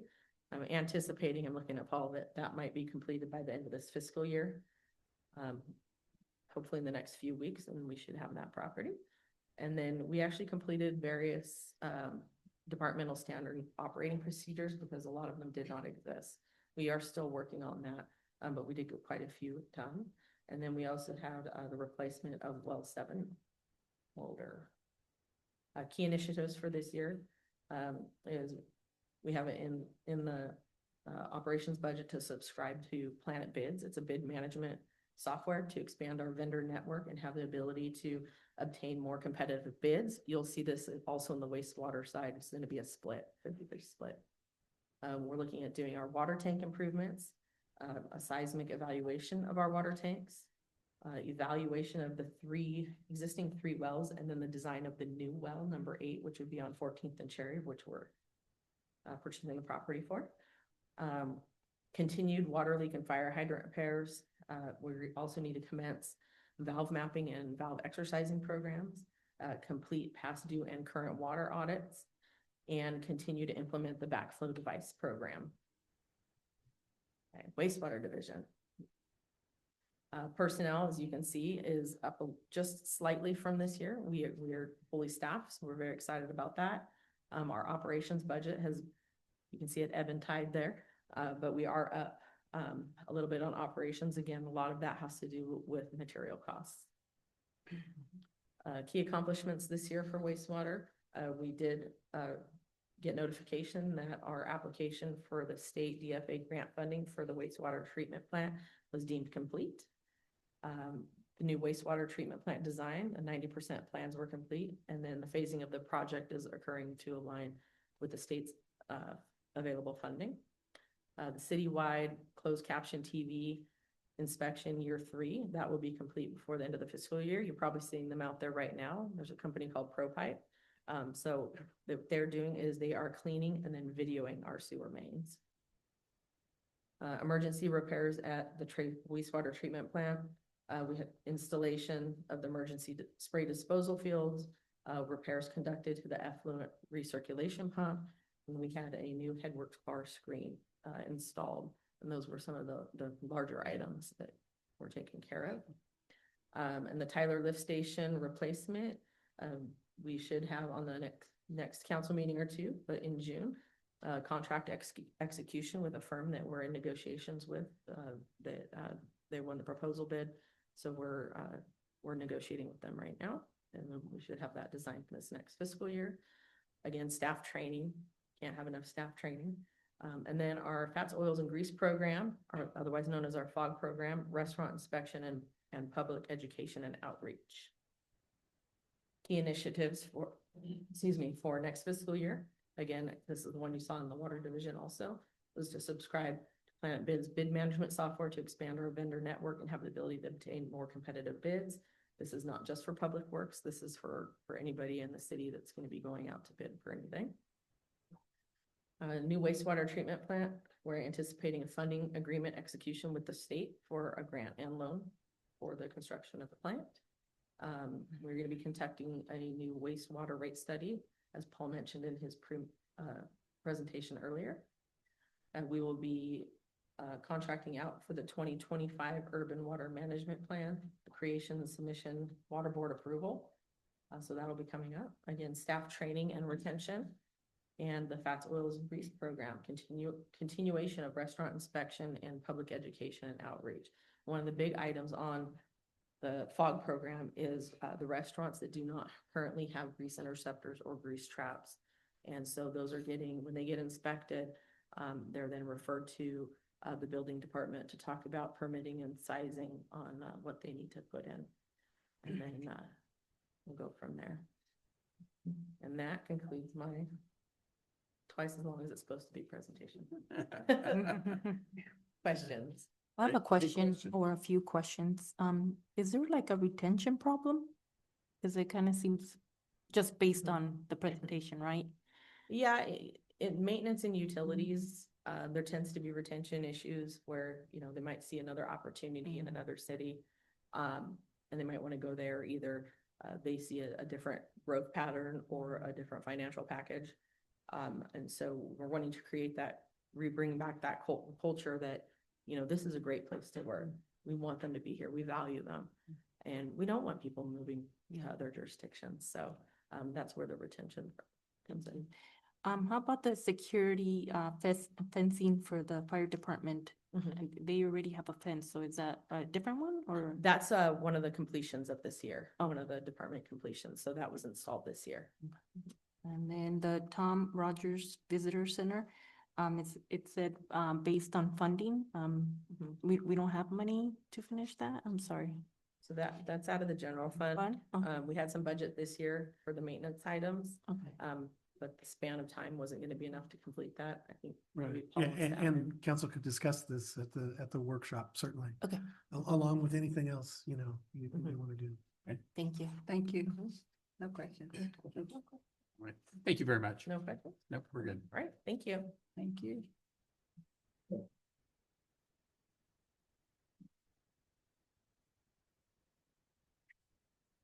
All right, good evening, Mayor, council members. I hope everybody's still awake. You've been My waiting name a is long time. My name is Evelyn Mullen, Assistant Director for Admin Services. Tonight, I'm gonna be talking about finance. And finance, we do budget, accounting, disbursements of, for payroll and accounts payable. This year, our budget, there's nothing significant in there. For our personnel, our budget estimate for the coming fiscal year is about 4% higher compared with our projected actual for fiscal year 24-25. And for our operation expenditures, we're actually about 15% lower compared with our current estimate for fiscal year 24-25. Well, one of the reasons was that we are actually terminating our contract with Guard of the World. Guard of the World basically is the one who provides armored vehicle for us to deposit our cash collection. So we are terminating our service, our contract with them. For our key accomplishments, I must say that this year finance has been very busy again and very productive. To start off with transition to a new financial auditor, which is Harshwell and Company. If you can remember the past years, it's always an issue, you know, for us to get the financial audit done in time. And so this year we have issued or posted our RFP for financial audit services, and we have selected Harshwell and Company. Following that, we have successfully submitted our annual street report, Measure X compliance audit, and the city financial transactions report for the fiscal year 23-24 within deadline, because this also is one of the issues in the past because of our audited, or shall I say, yes, audited financial statements not available, and our auditor back then is a little understaffed. Also, this is something big. We have successfully completed 2 financial year audits, fiscal year 22-23 and fiscal year 23-24 with no findings, clean opinion. And also this fiscal year 23-24, the completion of the audit made it possible for us to submit our grant application for our wastewater treatment plant. So yes. So we are very proud to say that for the first time, we did it. And then for our current budget, actually, we prepared it and get it adopted using our ClearGov budget software. Last year, we were talking about it, and yes, we were able to use it successfully. This year, we also increased our collection effort for delinquent accounts. And I'm pleased to say that most of our active utility customers, they are current in their payments now. Wow, good. So that's the good news, I must say. And last but not the least, we have also updated some of our financial policies to conform it to best practices. Now for our key initiatives for this coming fiscal year, we will endeavor to obtain recognition award from Government Finance Officers Association. This is basically the distinguished organization for when it comes to finance. This is not just for the city of California, but this is nationwide and also including Canada, which is North America. And we will endeavor to obtain an award for excellence in financial reporting and also budget award. We will work for that. We'll use our ClearGov budget software. And then we will continue to closely monitor our budget for this coming fiscal year and make sure that we also present timely media reviews to you, City Council. We will also continue to work with all our city departments to ensure that actual spending that not exceed city council approved appropriations. So we'll try to minimize budget adjustments as much as possible. We will also continue to ramp up the collection of citywide delinquent accounts. We do not want to do disconnects, as much as possible. We do not want that. So we will, do follow-ups, everything that we can do to the best of our ability to make sure our customers pay their bills on time. And this year, we are targeting to complete the audit of our current fiscal year, 24-25, to be completed by November 30, 2025. And this will be a very, very, I must say, I'm very excited because we have not done this before. And this is the first time that I'm confident that we will be able to achieve this goal. So that's it for finance. And if you have any questions, please do so. Thank you so much.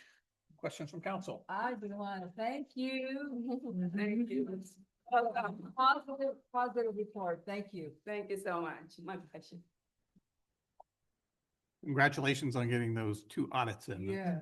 That's a major accomplishment.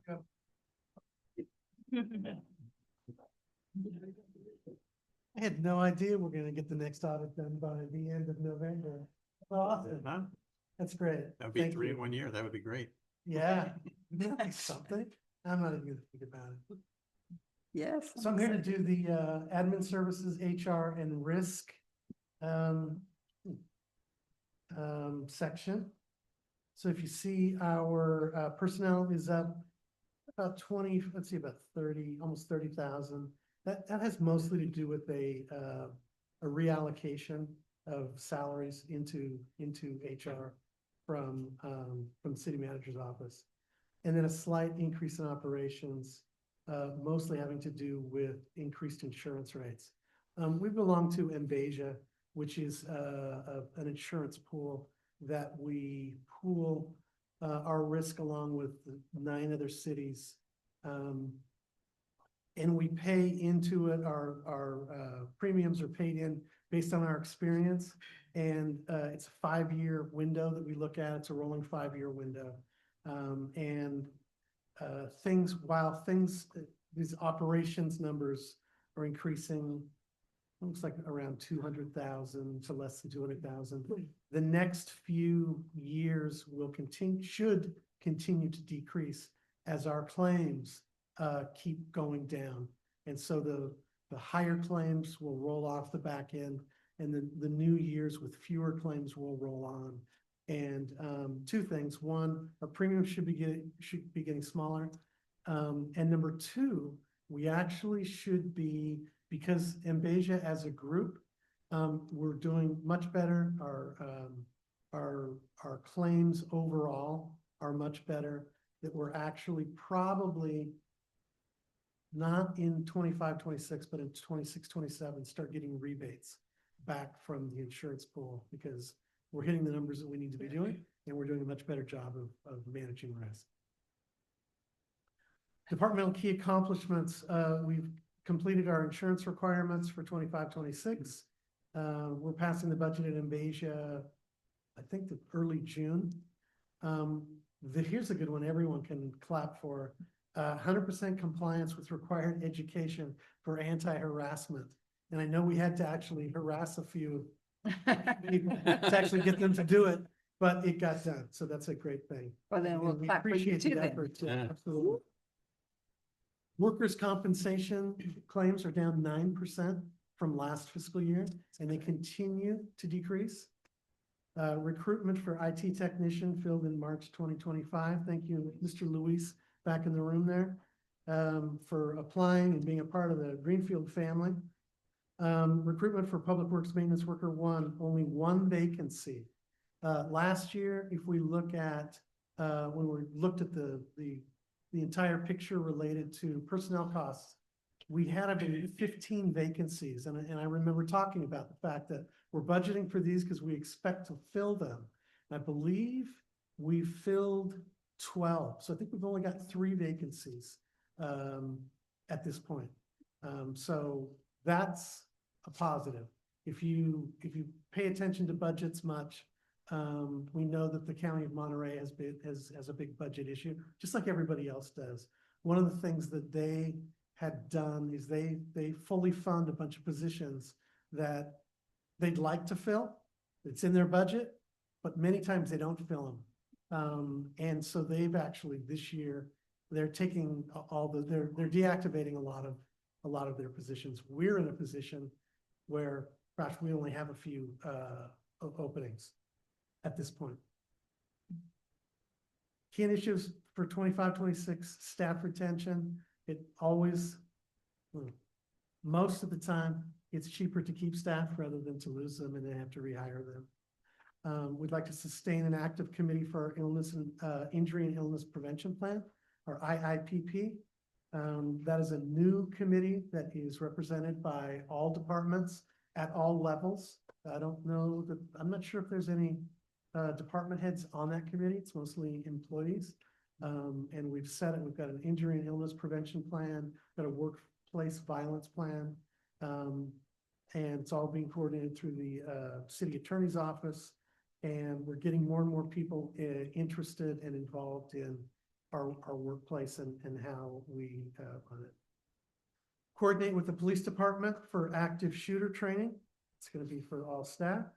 Work on providing a positive connection with staff, just working better, communicating better, and hopefully helping to produce a better workplace and workforce, and provide improved and more employee training. And that's it for me. And I think, is this it? Oh my goodness. Ed, are you ready to wrap it? Bring us home? Ed, you guys have any questions on HR and risk management? Nope. Smart. Good. Thank you. Thank you. Good evening, Mayor and City Council. Thank you. Eduardo Espinosa with Information Technology Department. Our financial snapshot, there's a slight decrease on our operations budget. There's an increase in the personnel, and I think it's because of Luis. We finally got a technician to help us. Our accomplishment for this year is we continue with the growth and expansion of the other departments, especially our police department, that they are doing a great job with all the projects with the drone and also other departments like the recreation department, that they do need our assistance for time to time. We continue with our improving our cybersecurity measures with training and implementation of MFA to secure our accounts, our email. The connectivity of our city offices has been upgraded. The Civic Center was upgraded to 1 gig fiber, so that will support all the cool stuff that the police is doing with their Axon and the cameras. Here in the chambers, we're continue working on improving our AV system, the installation of and there's another one coming up on another TV, so the people here in the chambers and remote can have a better experience with meetings and other meetings. We transitioned a couple of departments to the cloud. That give us some savings that we don't have to have the servers and on site. So our key initiative for next fiscal year, we're gonna continue supporting our departments, their growth, and make it a little more efficient. That's gonna be easier now that Luis is here, and he can help us. We're gonna continue providing quality service, and we'll be maximizing our resources now that we're in kind of a limited resources period. We'll be more cost efficient. trying to find the best price when acquiring equipment. And we're gonna continue with cybersecurity, with training for employees and also training for our own department. Continue with the physical security, meaning access control and installing security cameras for the buildings. So we'll continue providing the same service with less. So, any questions? Any questions? Good. Well, I just want to say thank you for the upgrades for those of us that can have hearing impairment. It's a big help. I was here for the planning commission. They were having a lot of difficulty, but now you can hear nice and clear, and the TVs is a great addition. Yeah, and we'll continue working to make it better. Thank you. Yeah, the sound system is much, much better. Yeah. So thank you. Thank you. Right? I think that concludes the reports. Is that correct? Yes, sir. All right, any public comments on the presentations? Any other comments from council? Oh, we have some. Do we have a hand? Oh, we do. Okay. Laura? Good day, City Council. Yeah, I just have a comment regarding the housing.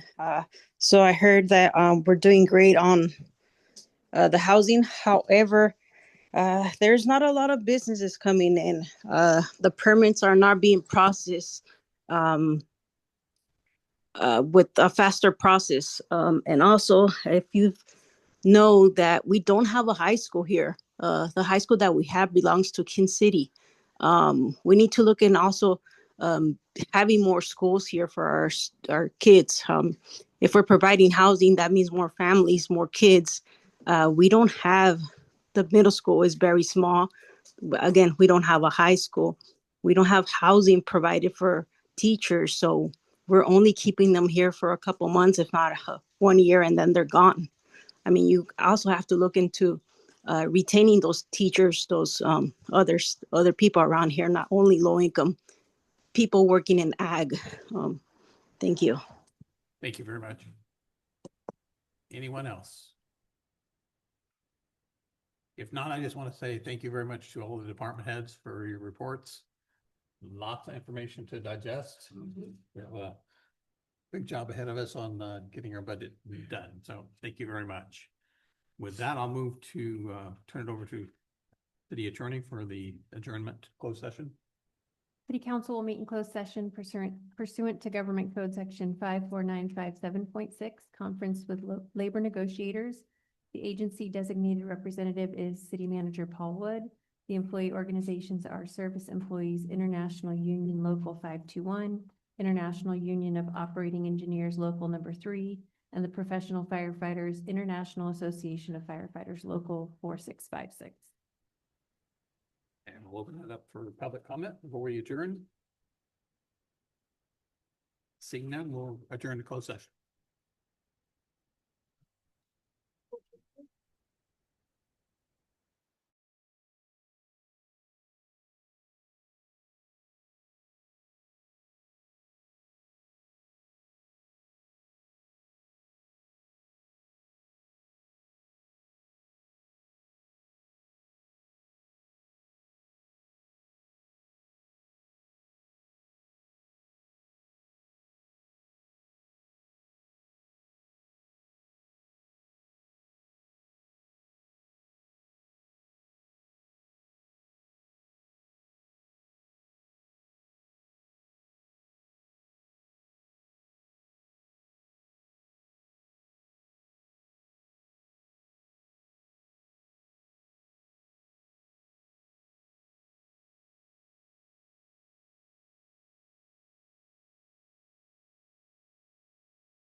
There's nothing to report from close.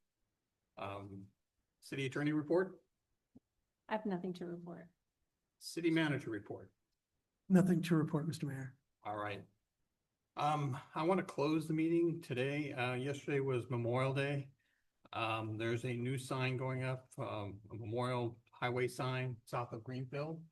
I want to close the meeting in the name of Eduardo Silva. He was killed in action while serving in the Middle East. He was a Greenfield resident, so I'd like to went to close school the with meeting him. in his name. So, thank you very much. You went to school with him? Yes. Eduardo Silva.